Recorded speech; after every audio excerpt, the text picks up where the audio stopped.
বাপেরা, নওজোয়ান তরুণেরা, আল্লাহ বা রোজাদারদের জন্য কত সম্মানের কথা বলেছে। রোজাদারদের জন্য দুটো খুশির কথা বলেছে। লিসসামিলি ফারহাতানি, ফারহাতুন ইনদাল ইফতারি ওয়া ফারহাতুন লিকা রাব্বিহি। রোজাদারদের জন্য দুটো খুশি।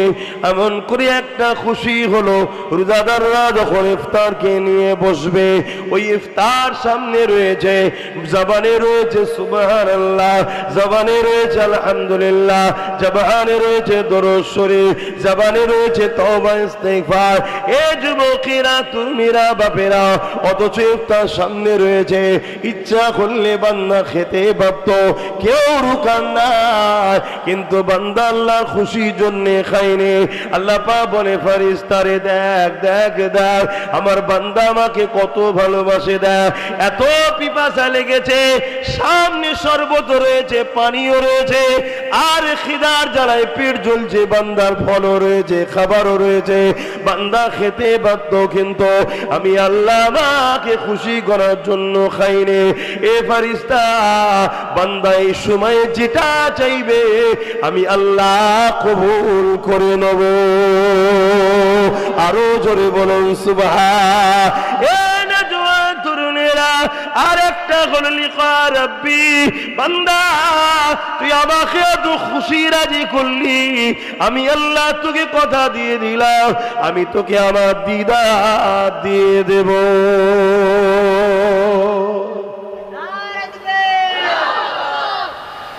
আল্লাহ বা বললেন, রোজা আমার খাস ইবাদত।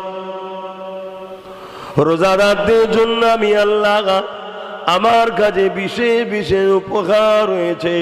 তার মধ্যে একটা উপকার হলো ময়দানে মাশরে যেদিন সবাই নফসি নফসি করবে, সেই কঠিন দিনেতে মাথার এক বেগ দেখতে এক হাত উপরে আল্লাহ সূর্য নামিয়ে দেবে। যেদিন মাথার ক্ষীণগুলো নাক দিয়ে গলে গলে ঝরে ঝরে পড়তে থাকবে, ওই দিনেতে আল্লাহ রোজাদারকে জান্নাতি খানা খাওয়াবে।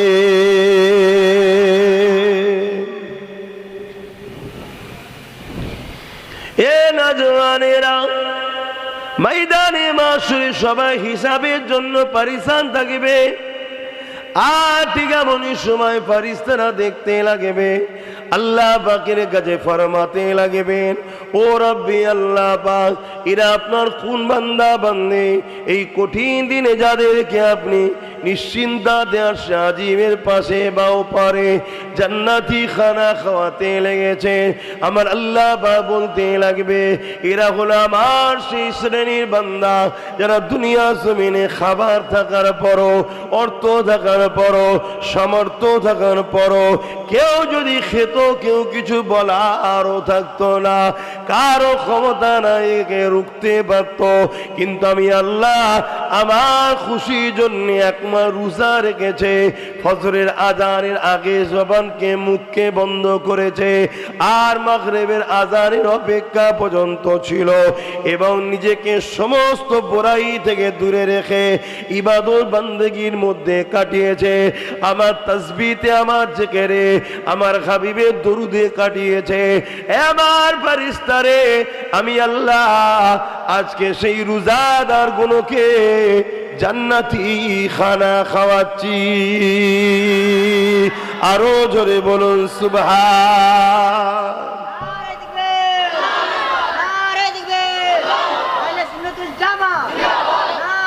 আল্লাহু আকবার। এটা তো গেল আমাদের জন্য আল্লাহর পক্ষ থেকে একটা বিরাট বড় নিয়ামতের সুসংবাদ। বিজ্ঞানও বলছে রোজা আমাদের জন্য এত উপকারের জিনিস। ক্যান্সারের যে কোষ, ক্যান্সারের যে জামগুলো শরীরের মধ্যে আসে, ওইগুলোকে রোজাই পারে মেরে দিতে। জোরে বলুন সুবহানাল্লাহ। পৃথিবীতে এখনো ক্যান্সারের কোনো ওষুধ বাহির হয়নি। কেমোটা কোনো ওষুধ নয়, কেমোটা হলো ক্যান্সারের পোকাগুলোকে মারার জন্য একটা চেষ্টা। একদিকে যেমন পোকাগুলো মারা যায়, অপর দিকে মানুষের লাইফটা পুরো বরবাদ। তারপরও কেমো তো সাকসেসফুল সবাই হয় না। কিন্তু পৃথিবী বিখ্যাত একজন ক্যান্সার রিসার্চ করছেন যিনি, তিনি বলেছেন যে আমি একটা সলিউশন পেয়েছি যেটা কোনো মেডিসিন নয়, ক্যান্সারকে দমিয়ে রাখবে এবং যাদের ক্যান্সার হয়নি তারা যদি ক্যান্সারের মতো ভয়ানক রোগ থেকে বাঁচতে চায় তাদের জন্য একটা সহজ পন্থার রাস্তা পেয়েছে। কি রাস্তা? সে বলছে আপনাকে দৈনিক 15 থেকে 16-17 ঘন্টা কিছু না খেয়ে শুকিয়ে থাকতে হবে। তার ভাষায় সে শুকানোর কথা বলছে। হাতটাকে ইচ্ছা করে মুখে লালাও যেন পেটে না যায়, যেটাকে আমরা থুতু বলি। কি রোজাদাররা খাই নাকি ইচ্ছা করে? মিলাবেন আমার নবীর কথায়, কুরবান যাক আমার নবীর কদমে আমাদের জানমাল। আল্লাহর কাছে শুকরিয়া, বলুন আলহামদুলিল্লাহ যে আল্লাহ আমাদেরকে এমন একটা ধর্ম দিয়েছেন, এমন একটা ধর্মের ঘরে জন্ম দিয়েছে আমাদেরকে যে খুঁজে নিতে হয়নি ইসলামকে। সমস্ত মুসিবত থেকে বাঁচার রাস্তা হলো ইসলাম। যেখানে সবাই দরজা বন্ধ করে দিয়ে সমাধান করতে রাস্তা খুঁজে পাই না, ইসলাম সেখানে দরজা খুলে দিয়ে বলে আসো, সব সমস্যার সমাধান কোরআনে আছে। জোরে বলুন সুবহানাল্লাহ। কিন্তু সেই ঘরের ছেলে হয়ে আজকে আমরাই সবচেয়ে বিপদের সম্মুখীন। কেন? আমরা নামে তালপুকুর ঘটি ডোবেনে, আমরা নামে মুসলমান, নামে ইসলামের অনুসারী। আমাদের উঠা বসা চাল চলন কথাবার্তা 24 ঘন্টা মিলাবেন, ইসলামের সঙ্গে মিল পাওয়া যাবে না। খারাপ নিলে হবে না, হাকিকাতটা বুঝতে হবে। বাপেরা, নওজোয়ান তরুণেরা, এ নবী পাকের প্রেমিকেরা, আল্লাহ বা রোজাকে এত বড় নিয়ামত গণেছে, সায়েন্সও বলতে লেগেছে, বলতে বাধ্য হতে লেগেছে। হ্যাঁ, রোজা এমন একটা নিয়ামত, যদি জিজ্ঞাসা করা হয়েছে কতদিন শুকাতে হবে, কন্টিনিউ 1 মাস কেউ যদি রোজা রেখে উপোস করে শুকিয়ে থাকে, এই ক্যান্সারের মতো মহামারী থেকে আল্লাহ তাকে নিরাপদ দিয়ে দেয়। এখন তো প্রতিটা খাদ্যের মধ্যে ফরমালিন বিছাচ্ছে। ফরমালিন বোঝেন? হ্যাঁ, চাষিরা তো বোঝার কথা। ফরমালিন বোঝেন? এক ধরনের মেডিসিন। আমরা যে বাজারের মাছ খাই, মানুষ মারা গেলে লাশের ওপরে যে লিকুইডটা মিশায় যাতে লাশ পচে না যায়, ওই লিকুইড মাছের ওপরে মিশাচ্ছে যাতে মাছটা পচে না যায়। শুনছেন? ওই মাছ খেয়ে আমাদের কি হচ্ছে বুঝতে পারছেন? আপনারা হয়তো গ্রামগঞ্জের মানুষ টাটকা পুকুরের মাছ খান, শহরের মানুষ তার পায় না। আর এই জন্য শহরের মানুষ সর্বদিক দিয়ে বিমারে বেশি পড়ে। তারপরও আমি আপনাদেরকে একটা সরল সহজ ব্যবসা বলে যাচ্ছি, মার্কেটিং বলে যাচ্ছি। বাজারে গিয়ে দেখবেন যে মাছের উপরে মাছি বসছে না, ও মাছ কিনবেন, জানবেন ওতে ফরমালিন মিশানো, মাছি বসবে না। কেন? মাছি বসলেই মারা যাবে। তারপরে বাজারে গিয়ে আমরা খুব সুন্দর ফল কেনার শখ করি, খুব সুন্দর। এখন খুব সুন্দর মানেই ইঞ্জেকশন দিয়া, মেডিসিন দিয়া, বিষ দিয়া। খারাপ নেবেন না, বাজারে গিয়ে যে ফলে দেখবেন কানা আছে, পোকামাকড় লেগে আছে, সেটা কিনবেন। কেন? পোকামাকড় বিষ দিয়া ফল খাবে। কিছু বুঝতে পারছেন? বলে হুজুর সবই জানে, একটু একটু শিখতে হয়, দুনিয়াদারি তো করতে হবে। রোজা হলো আমাদের জন্য একটা আপডেট শরীর দেয় আল্লাহ। 1 বছর বা 11 মাস আমরা যা খাই, শরীরের মধ্যে ভাইরাস যায়। যেমন মোবাইলে ভাইরাস ঢুকলে অ্যান্টিভাইরাস সফটওয়্যার মারতে হয়, তো 11 মাসের ভাইরাস শরীরে জমে, নানান রকম জাম, কোষ, ব্যাকটেরিয়া, ব্যাড ভাইরাস শরীরের মধ্যে থাকে। ওই 1 মাসের রোজা হলো অ্যান্টিভাইরাস মারার সাথে সাথে আবার 1 বছরের জন্য আল্লাহ সুস্থ শরীর আপডেট করে গিফট দেয়। জোরে বলুন সুবহানাল্লাহ। অতএব যদি সুস্থ শরীর চাও, রোজা রাখো। আমার নূর নবী, দয়ার নবী কন্টিনিউ সপ্তাহে 2টো করে রোজা রাখতেন। সোমবার দিন, বৃহস্পতিবার বা শুক্রবার 2টো করে রোজা নবী রাখতেন। কখনো কখনো নবী একটানা 40 দিন করে রোজা রাখতেন। ওই রোজা রাখতে নবী নিষেধ করেছেন আমাদের ঘরে। কেন? সাহাবা হুজুররা আমার নবীর দেখা দেখি রাখতে গিয়েছিল, রাখতে গিয়ে 2-3 দিন পরে দুর্বল হয়ে গিয়েছিল। আল্লাহ নবী বলেছিলেন, তোমাদের মধ্যে কে আছে আমি রসুল আমার মতো? আমরা অনেকে বলি রসুল নাকি আমাদের মতো, বলো নাউজুবিল্লাহ। নবী সাহাবা হুজুরদের বলছে, তোমাদের মধ্যে কে আছে আমার মতো? তোমরা আমার মতো রোজা রাখতে যাচ্ছ কেন? তোমরা খবরদার এ রোজা রাখবে না। এটা আমি মোহাম্মদ রসুল আমার জন্যই সম্ভব। কেন? একদিকে যেমন আমি বাসার, অপর দিকে আমি নূর। নূরের জন্য খাদ্যের প্রয়োজন নয়, বাসারের জন্য খাদ্যের প্রয়োজন। তাই আমি খাই যখন, ওটা হলো বাসারিয়াত, আমি যখন খাই না ওটা হলো নূরিয়াত। জোরে বলুন সুবহানাল্লাহ। আমার নবী পাক সাল্লাল্লাহু আলাইহি ওয়াসাল্লামের দুটো সাইড, একটা নূরিয়াত, একটা বাসারিয়াত। তাই নবী পাক সাল্লাল্লাহু আলাইহি ওয়াসাল্লাম যখন উহুদের ময়দানে গেলেন, আল্লাহ নবীর দান্দা মোবারক শহীদ হলো, রক্ত বাহির হলো। এটা হলো নবী পাক সাল্লাল্লাহু আলাইহি ওয়াসাল্লামের বাসারিয়াত, মানুষের রক্ত বাহির হবে। তাই নবী পাকের রক্ত বাহির হয়েছিল। কিন্তু আমার নবী পাকের আবার নূরিয়াতটা কি? জিবরাইল সাল্লাম নবীর সিনাকে দুটুকরো করেছিলেন, পুরো দুচির করে দিয়েছিলেন। ভেতর থেকে সব কিছু বার করে জান্নাতি নিয়ামতওয়ালা পানি দিয়ে ধুয়ে নিয়ামত ভরে দিয়েছিলেন, এলেম হেকমত ভরে দিয়েছিলেন। এতটা বুক সিনা চিরেছে, সিনা চাক করেছে, এক ফোঁটাও রক্ত বেরোয়নি। এটা হলো নবীর নূরিয়াতের প্রমাণ। জোরে বলুন সুবহানাল্লাহ। নবী হলেন, আল্লাহু আকবার, আল্লাহু আকবার, ইয়া রাসূলুল্লাহ, নবী হলেন নূর ওয়ালা বাসার, নূর ওয়ালা মানুষ। কেন? নবীকে বাসারের জগতেও থাকতে হবে, নূরের জগতেও যেতে হবে। নূরের জগৎ থেকে নিয়ে বাসারের জগৎকে দিতে হবে। বাসারের জগতের অভিযোগ তাদের পাওয়া চাওয়ার জন্য, তাদেরকে মুক্তি দিবার জন্য নূরের জগতে গিয়ে আবার সেখানে গিয়ে আল্লাহর কাছে ফরিয়াদ করতে হবে, আল্লাহ আমার উম্মতদেরকে মাফ করে দেন। জোরে বলুন সুবহানাল্লাহ। তো যা কবিসে আজকে যাচ্ছি না, আমি যে বিষয়টা আলোচনা করছিলাম, রোজা আমার নবী সপ্তাহে দুটো দুটো করে রাখতেন। আমি এই যুব সমাজকে বলবো, আগামী দিন যে ভয়ানক দিন আসছে, যে খরা দেখা দেবে, এখন থেকে রোজা রাখার হ্যাবিট করো, অভ্যাস করো। তাহলে দেখবে তোমার অত খাবার টেনশনও থাকবে না, অত কষ্ট পাবে না। অভ্যাস শুরু করো।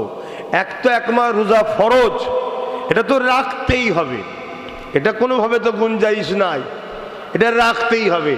এছাড়াও চেষ্টা করো সপ্তাহে কমসে কম একটা হলেও রোজা রাখো। শুক্রবার যদি পারো শুক্রবার, আর নচে সোমবার আমার নবীর আগমনের দিন, ওই যে মিলাদুন নবী করছেন, আগমনের দিন সোমবার দিন নবী রোজা রাখতেন। সাহাবা হুজুররা জিজ্ঞেস করেছিল, হুজুর আপনি সোমবার দিন রোজা রাখেন কেন?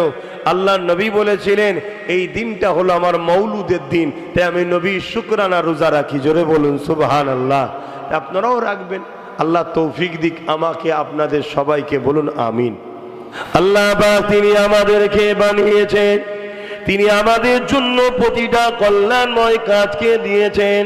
ইসলামের মতো উত্তম রাস্তা দ্বিতীয় কিছু হতে পারে না।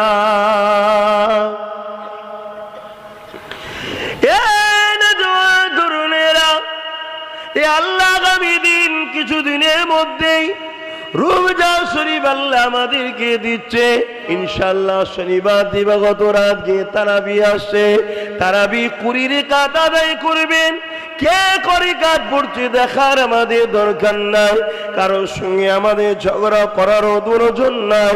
এতটুকু জানি আল্লাহ নবী জানিয়েছেন, উমর রে নবী তো আর আসবে না, আমার পরে যদি নবী হওয়ার দরজা খোলা থাকতো, এই উমর আল্লাহ তোমাকে নবী বানাতো, নবী হওয়ার জন্য যা প্রয়োজন উপযুক্ত উমর তুমি ছিলে। কিন্তু আনা খাতেমুন নবী, আমি শেষ নবী, আর কোন নবী আসবে না। কোরআনও জানাচ্ছে ওয়ালাকিন রাসূলুল্লাহ ওয়া খাতামান নবী, আমার নবী পাক হলো সেই নবী, আর কোন নবী আসবে না। এই উমর বলে দিয়ে যায় আল্লাহ তোমার মধ্যে অনেক বৈশিষ্ট্য দিয়েছে। সেই হযরত উমর তিনি জামাত আকারে 20 রাকাত তারাবি নামাজ সাহাবাদের নিয়ে পড়েছে।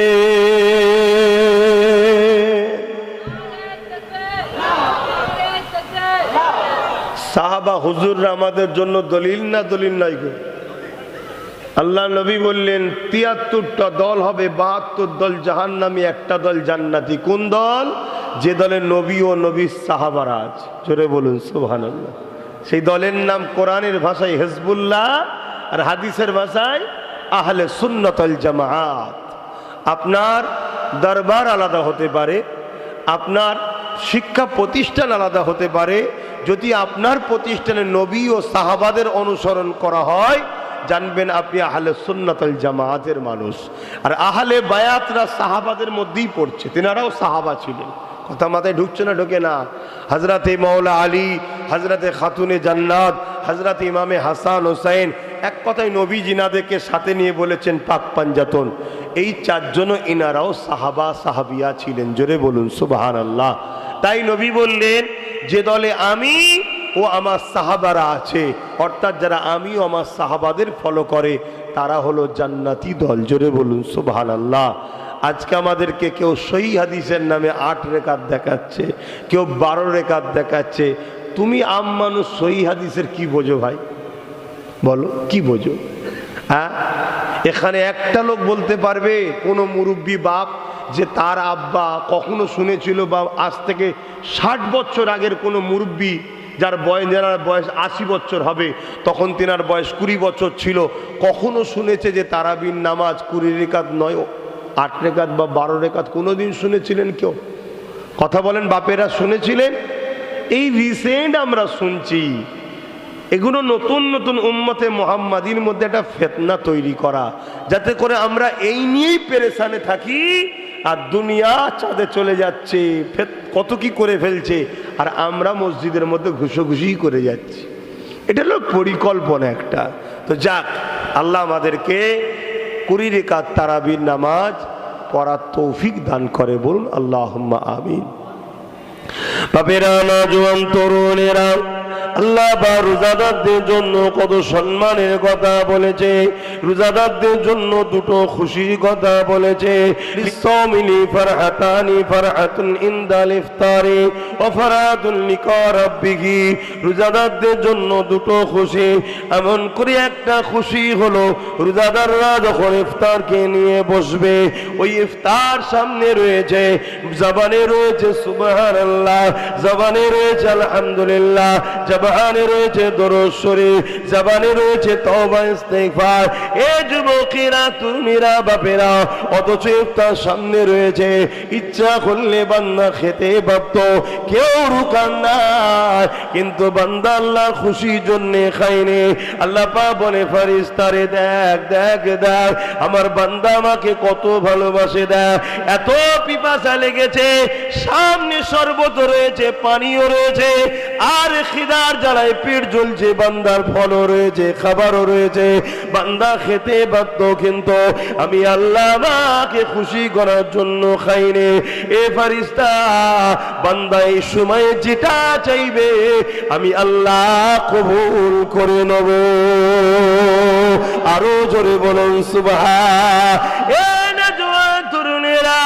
আর একটা হলো লিকা রাব্বি, বান্দা তুই আমাকে এত খুশি রাজি করলি, আমি আল্লাহ তোকে কথা দিয়ে দিলাম, আমি তোকে আমার দিদার দিয়ে দেব।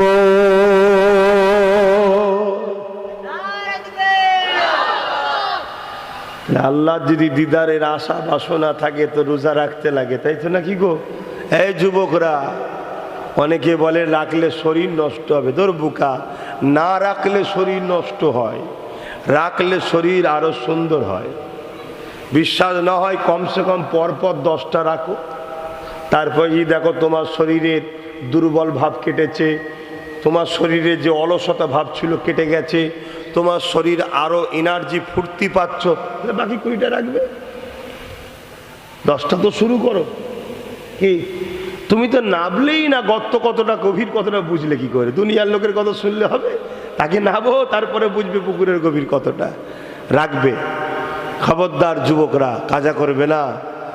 আশা করছি আমার যারা গরিব মানুষ তারা রোজা রাখে, এখন সব শহরতলি বা শহর টহরে রোজারা সব আস্তে আস্তে বন্ধ হয়ে যাচ্ছে, সব ভিআইপি মানুষ হয়ে যাচ্ছে, তো টাকা পয়সা অনেক আছে, এক মাস রোজা রাখলে এত পয়সা বেঁচে যাবে, তো একটু খেয়ে পয়সা শেষ করছে। গরিব মানুষ তাই রাখবেন রাখবেন। আল্লাহ আমাদেরকে রাখার তৌফিক দান করে, বোন আল্লাহুম্মা আমিন। আল্লাহ পাকের একটা আলেম বান্দা একটা নিয়ে ঘুমিয়ে পড়েছে, ওই ঘুমিয়ে খবে দেখতে লেগেছে তার প্রতিবেশী একজন ইহুদি ধর্মের লোক ছিল, সে কিনা আল্লাহ জান্নাতে ঘুরতে লেগেছে। এ যুবকের এই খবটা দেখে ওই আলেম বান্দাটা অবাক হয়ে গেল। খবের মধ্যে ইহুদি লোকটাকে জিজ্ঞাসা করতে লেগেছে, এ আল্লাহ পাকে বান্দারে, তুমি তো ইসলাম কবুল করনি, তাহলে কেন তুমি জান্নাতের মধ্যে যেতে লেগেছো? তোমাকে আমি জান্নাতের মধ্যে দেখতে পাচ্ছি, ব্যাপারটা কি? ওই ইহুদি সম্প্রদায় বলেছিল, এ আল্লাহ পাকের আলেম বান্দারে, হ্যাঁ আমি ইহুদি ছিলাম ঠিকই, কিন্তু আমার মরণটা ইহুদি অবস্থায় হয়নি, আমার মরণটা হয়েছে দ্বীনে মুহাম্মাদির উপরে। ওই সময় উলামা বান্দা জিজ্ঞাসা করতে লাগে, কিভাবে হলো একটু যদি বলো। ওই সময় খবরের মধ্যে জানাতে লেগেছে, এ আল্লাহ পাকের উলামা বান্দা শোনো শোনো, আমি আমার সন্তানকে নিয়ে রোজার মাসে বাজারে গিয়েছিলাম। ওই সময় আমার ছোট বাচ্চাটা বোঝে না, একটা ফল নিয়ে খাদ্য নিয়ে খেতে শুরু করেছিল। আমি আমার বাচ্চাকে এটা দেখার পরে বকেছিলাম, তাকে বলেছিলাম, বাবা ইসলামের অনুসারীরা রোজা রাখছে এই মাসে, তুমি কেন এই মাসে খেতেছো? যদি খাও তারা কষ্ট পাবে, রোজাকে অপমান করা হবে, এই মাসে তারা দিনের বেলা খায়নি। বাবা তোমার যদি খেতে মন যায় কিনে নিয়ে ঘরের মধ্যে যে খাও, রোজাদার দিওকে কষ্ট দিও না বাবা। এ যুবকেরা, তরুণেরা, বাপেরা, আজকে মুসলমান ঘরের ছেলে হয়ে প্রকাশ আমরা রোজার মাসে পান খেয়ে ঘুরে বেড়ায়, গুটকা খেয়ে ঘুরে বেড়ায়, নানান রকম খাদ্য খেয়ে ঘুরে বেড়ায়। মুসলমানের পেটের এত জ্বালা ধরেছে, রোজার মাসে দোকান খুলে দিনের বেলা চা বিস্কুট বিক্রি হোটেল খুলে বসে আছে।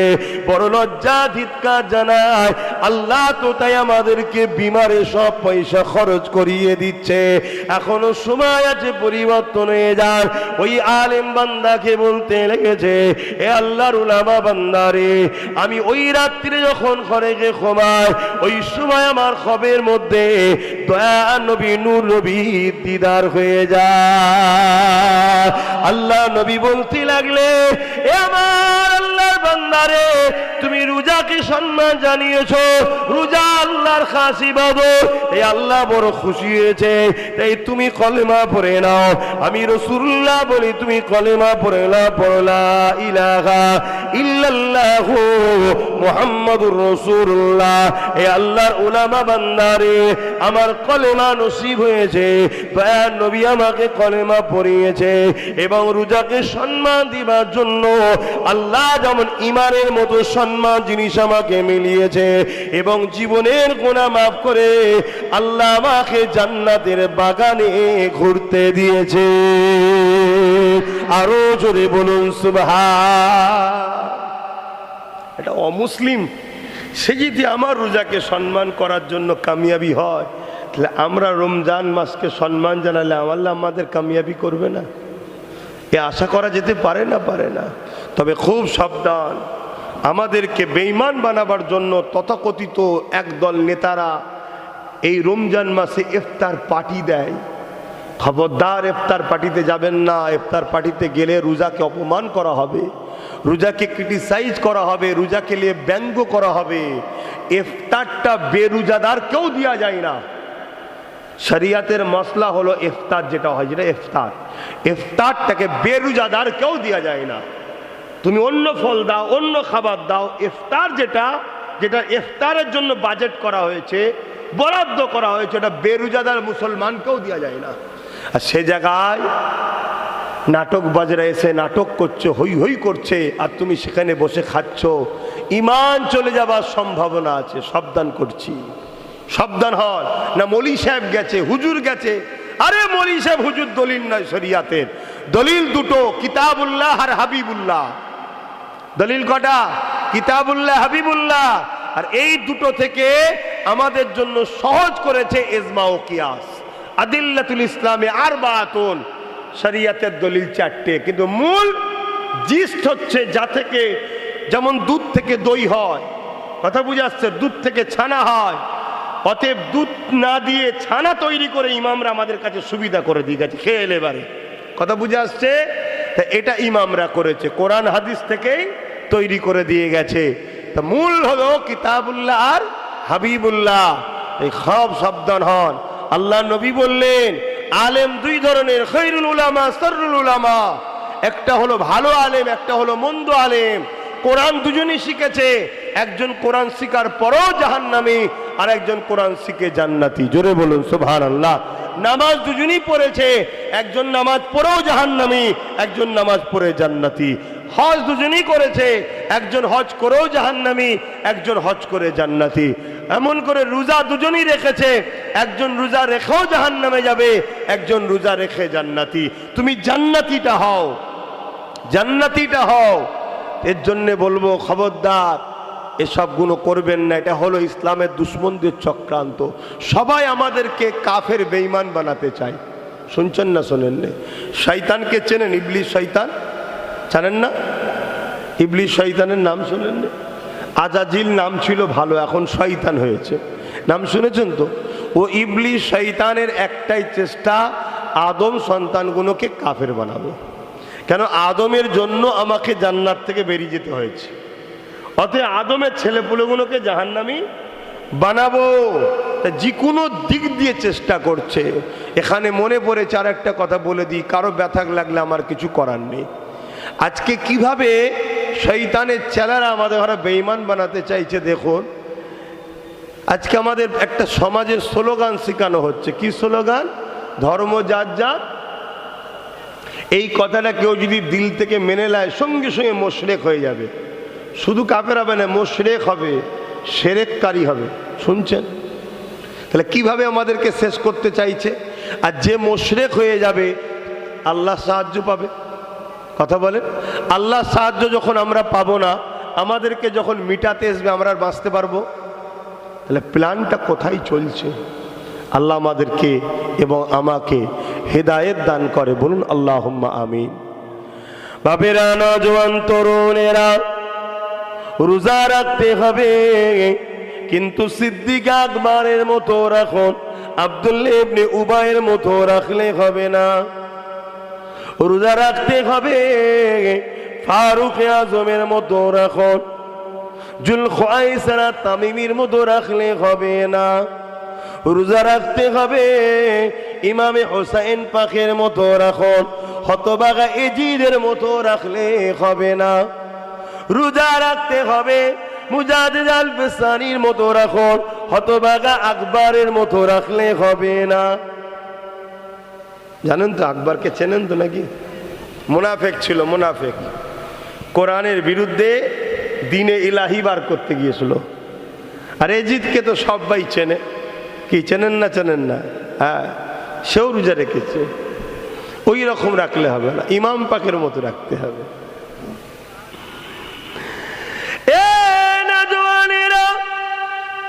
আল্লাহ নবী সাহাবী হযরত উমর ফারুক, তিনি রোজা রেখেছিলেন, তিনি নামাজ পড়েছিলেন, তিনি হজ করেছিলেন, তিনি দান খায়রাত করেছিলেন, তিনি আল্লাহর রাহে জান মাল কুরবান করেছিলেন, দ্বীনের পক্ষে দাঁড়িয়ে জিহাদের ময়দানে গিয়েছিলেন। আজ আমাদেরকে জিহাদি জিহাদি বলে অনেকে টিটকিরি মারছে না, মারেনে। মনে রাখবেন, জিহাদ শব্দের মানে মূর্খগুলো জানে না। জিহাদ শব্দের মানে হলো সমস্ত বুরাই থেকে নিজেকে বাঁচিয়ে রাখার চেষ্টা করা। এটা হলো জিহাদে আকবার। জিহাদ শব্দটার অর্থের মানে হলো সংগ্রাম করার চেষ্টা করা।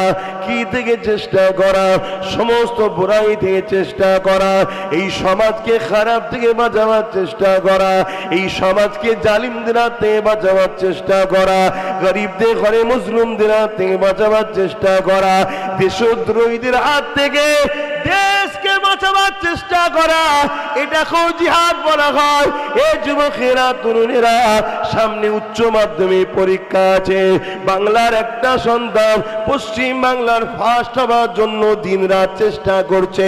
ওই ছেলেটা জিহাদ করছে, চেষ্টা করছে ভালো কাজের জন্য। শুনছেন তো নাকি? কিন্তু এরা মানেই জানে না। তরুণেরা, এমান নবী পাকের প্রেমিকেরা, হযরত ফারুক আযম, তিনার মুখে দাড়ি ছিল, মাথায় টুপি ছিল, পরনে জুব্বা পাগড়ি ছিল। এদিকে জুলখায়সরা তামিমি, সেও রোজা রেখেছে, সেও নবী পাকের কাছে এসে বসতো, নবী পাকের সাথে জিহাদে যেত। তারও মুখে দাড়ি ছিল, মাথায় টুপি ছিল, পাগড়ি ছিল, জুব্বা ছিল, সেও এমন করে হজ করেছে। কিন্তু মনে রাখবেন, একদিন গনিমতের মাল বন্টন করতে ছিল আল্লাহ নবী। এই জুলখায়সরা তামিমি এ দাঁড়িয়ে গিয়ে বলেছিল, ইত্তাকুল্লাহ, হে মুহাম্মদ, আল্লাহকে ভয় করো, আদিল, তুমি ইনসাফ করো। হযরত ফারুক আযম পাশে দাঁড়িয়েছিলেন। ইয়া রাসূলুল্লাহ, হাবিবাল্লাহ, ইজাজত দেন। এই মালাউনেরা তো বড় সাহস যে কিনা আপনাকে বলে আল্লাহকে ভয় করো। কেননা আপনাকে বলছে আল্লাহকে ভয় করো, কথাটা ভালো কথা, কিন্তু সবার মুখে সবার জন্য মানায় না। ইমামকে যদি জিজ্ঞেস করো, ইমাম নামাজ পড়েছো, এটা আম মানুষের মুখে মানায়? উনি যদি না নামাজ পড়লো, তো কার পিছনে একটু দেখো নামাজ হলো? শুনছেন তো নাকি? তো এটা মানায় না। অনেকে লোক ফোন করে, ভালো আছে না, কোথায়? রাস্তায়। জোরে নামাজ পড়েছেন? মজা নিচ্ছে, কথা বুঝছেন না? সবার মুখে সব কথা মানায়? এগুলো হলো বিয়াদব। জুলখায়সরা তামিমি রসুলকে বলছে, মুহাম্মদ সাল্লাল্লাহু আলাইহি ওয়াসাল্লামকে, হে মুহাম্মদ সাল্লাল্লাহু আলাইহি ওয়াসাল্লাম, আল্লাহকে ভয় করো। নাউযুবিল্লাহ বললেন না আপনারা? নবীকে জ্ঞান দিচ্ছে, আল্লাহকে ভয় করো। কেন? নবী নাকি বন্টনটা ঠিক করতে পারছে না। তারপরে কি বলছে? আদিল, তুমি ইনসাফ করো। ভাই, নবী যদি ইনসাফ না করে, এই কুল কায়নাতে আল্লাহ সৃষ্টির মধ্যে কেউ ইনসাফ কি জিনিস সেটা জানে? এটা মানায় তার মুখে, কিন্তু তার মুখে দাড়ি, মাথায় টুপি, সেও রোজা রাখতো, নামাজ পড়তো, তার মুখের ভাষা কি? হযরত ওমর ফারুক বলছে, হুজুর ইজাজত দেন, এই মালাউনের ধর থেকে কল্লা আলাদা করে দেবো। আল্লাহ নবী বলল, ওমর, লোক বলবে দেখো মুহাম্মদ সাল্লাল্লাহু আলাইহি ওয়াসাল্লাম মুসলমান দিয়ে মুসলমানকে মারছে, লোকে কেউ মুসলমান মনে করে। কাকে? জুলখায়সরা তামিমিকে। কেন? ও তো নামাজ পড়ে, ও তো দাঁড়িয়ে আছে, ও তো টুপি আছে। যেমন আজকাল আমরা যখন ওয়াজ করি যে মুনাফেক উলামা থেকে সাবধান, আম লোক বলে আলেমের বিরুদ্ধে বলছে। যাত্রীকে আলেমের বিরুদ্ধে কখন বললাম? আলেম সেজেছে, এলেম আল্লাহ দিয়েছিল, কিন্তু কপাল ফাটা ইবলিস হয়ে গেছে। ইবলিসের এলেম ছিল না? ছিল না? কথা বল। ফেরেশতাদের পড়াতো, তার আখলাক, তার চরিত্র, তার আদর্শ থেকে ফেরেশতারা মানুষ জিন জাতিকে যখন মেরে শেষ করে দিচ্ছে, কিন্তু ইবলিসকে মারে না, তুলে নিয়ে গেছে। নিজে বলছে আল্লাহ এ খুব ভালো, এ বড় পরহেজগার, বড় ভালো, তার তাকওয়া। কিন্তু শেষ হলো কি করে? একটা ছোট্ট কাজ কি? আল্লাহর শ্রেষ্ঠ মখলুক আদম আলাইহিস সালামকে সেজদা করলো না। এ সেজদা কিন্তু ইবাদতের নয়, কারণ ইবাদতের সেজদা কোনো সময় দ্বিতীয় কেউ পাবে না, একজনই পেনেওয়ালা, তিনি হলেন আল্লাহ। তবে তাজিমি সেজদা আগে আগে চলতো। আমার নবী পাক সাল্লাল্লাহু আলাইহি ওয়াসাল্লামের উম্মত শুনে রাখো, আমার নবী তাজিমি সেজদা, কোন রকম সেজদা, বাগদাদি সেজদা, কত রকম সেজদা সব নাম্বার করেছে। কোন রকম সেজদা আমার নবী হারাম করে দিয়ে গেছে, চলবে না। কথা শুনছেন না? শোনেন না? ক্লিয়ার কথা। বাপেরা, নওজোয়ান তরুণেরা, এ নবী পাকের প্রেমিকেরা, আজ আমরা সহজ ইসলাম পেয়ে গেছি। এ আমাদের ধর্মের উপরে গুরুত্ব বড় কম। আজ আমরা সহজ দিনকে পেয়ে গেছি। এ আমাদের ধর্মের উপরে গুরুত্ব বড় কম।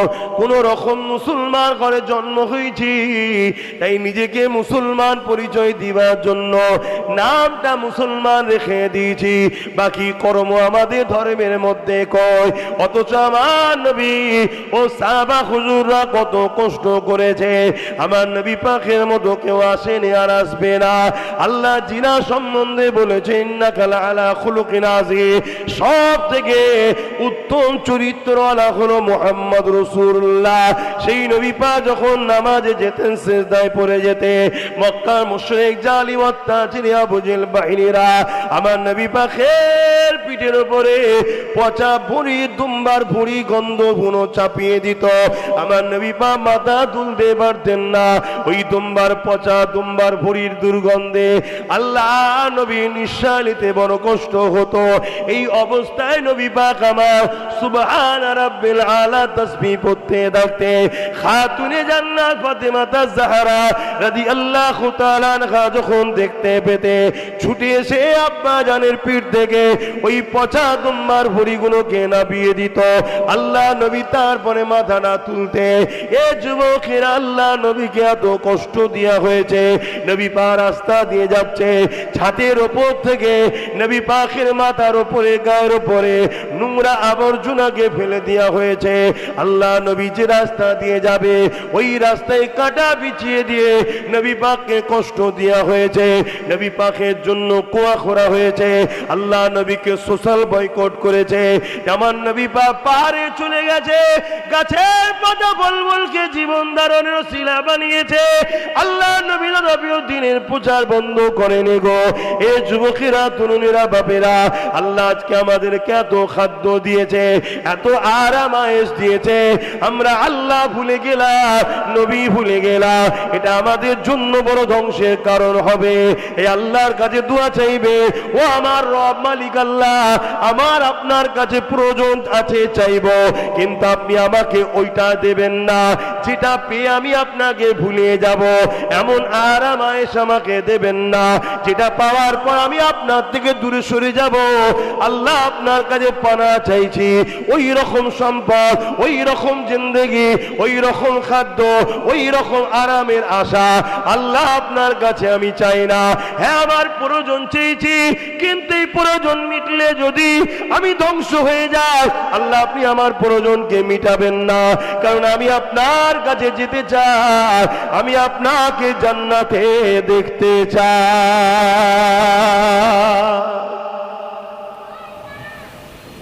আমরা আরাম আয়েশে দুনিয়ার লোভ লালসায় জড়িয়ে গিয়ে আমরা আল্লাহ ভুলে যাচ্ছি। বাপ ভাই, মা বোনেরা, অথচ আমার নবী কত কষ্ট করেছে, সাহাবা হুজুররা কত কষ্ট করেছেন। হ্যাঁ, আমরা সামান্য একটা রোজা রাখতে পারছি না। হ্যাঁ, এখন তো আবার আস্তে আস্তে চলে আসছে শীতের দিকে। হ্যাঁ, কি এমন কষ্ট। হ্যাঁ, অথচ সাহাবা হুজুররা যখন ইসলাম কবুল করেছে, মক্কার তৎকালীন শাসক যারা ছিল, যুগে যুগেই, ভাই আমার কথা আপনি কিভাবে নেবেন আমি জানি না, আমি আমার জায়গায় কিন্তু একদম কংক্রিট ভাবে দাঁড়িয়ে আছি। আপনি নিতে পারলেও কিছু করার নেন, না নিতে পারলেও আমার কিচ্ছু করার নেই, আমি আমার জায়গায় মজবুত। যুগে যুগে আমার নবীর, ইসলামের ও নবীর বিরুদ্ধে, বা আগেকার নবী সাল্লাম তারাও তো দিনের প্রচার করেছে, সবার বিরুদ্ধে যুগে যুগে দুই শক্তি সব থেকে বেশি পিছনে লেগেছিল। এক হলো অত্যাচারী বদমাইশ লুটেরা শাসক, দ্বিতীয় হলো ধর্মের নামে ধর্ম গুরু সেজে ভণ্ডরা। ইতিহাস চোখে আঙুল দিয়ে দেখিয়ে দিচ্ছে, দেখ। কিন্তু আমার কম যদি না বোঝেন, আমার কিছু করার নেই। বাবা মা শুনছেন তো নাকি? নামাজ পড়েন। হযরত মুসা আলাইহিস সালাম আল্লাহ পাককে জিজ্ঞাসা করলেন, ও রব্বি আল্লাহ, আমি আপনার সঙ্গে কথা বলছি, আর কি কেউ আপনার সঙ্গে কথা বলবে? আল্লাহ পাক বলেছিলেন, ও মুসা, আমার একদল স্পেশাল রাখা আছে, যারা কিনা আমি আল্লাহ আমার সঙ্গে কথা বলবে।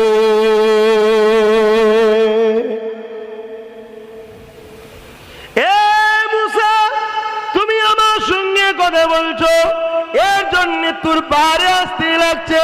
তারা যখন আমার সঙ্গে কথা বলবে কোনো জায়গায় তাদেরকে যেতে লাগবে না, জায়গাটা পবিত্র হলেই হবে। মুসারে তুমি আমার সঙ্গে কথা বলছো, এর জন্য বেশিক্ষণ কথা বলতে পারো না, সময় টাইম খুবই কম রয়েছে। তারা যতক্ষণ খুশি আমার সঙ্গে কথা বলতে পারবে। ও হযরত নবী মুসা, তারা আমার সঙ্গে যখন কথা বলবে, এ মুসারে তুমি আমার সঙ্গে কথা বলছো, তোমার আমার বিচকানে 70,000 নূরের পর্দা রয়েছে, পর্দার ওই দিকে তুমি রয়েছো, পর্দার ভেতরের দিকে আমি রয়েছি। এ মুসারে আমার প্রিয় বান্দা বান্দিগুলোর সঙ্গে আমি আল্লাহ যখন কথা হবে, তারা যখন আমার সঙ্গে কথা বলবে, 70,000 নূরের পর্দাকে সব উঠিয়ে নিয়ে একেবারে সামনে সামনে আমার সঙ্গে কথা হবে।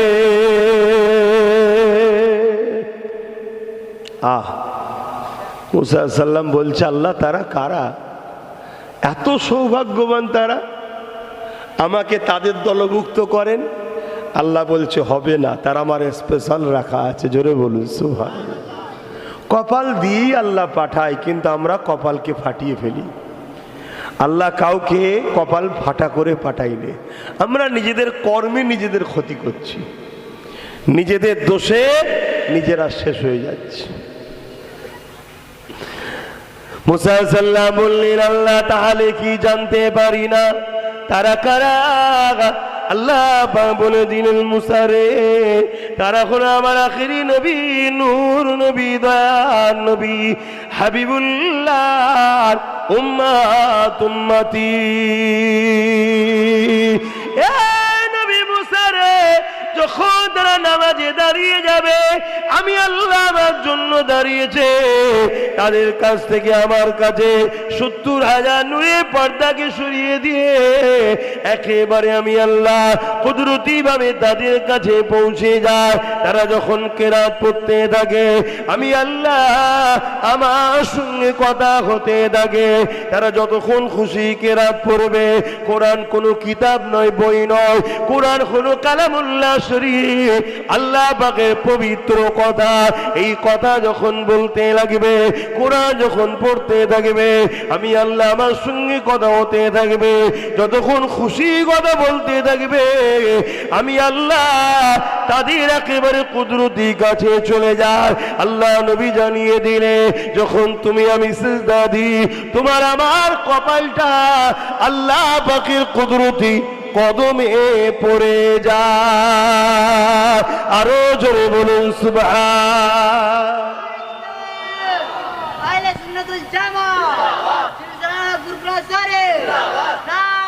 আল্লাহু আকবার।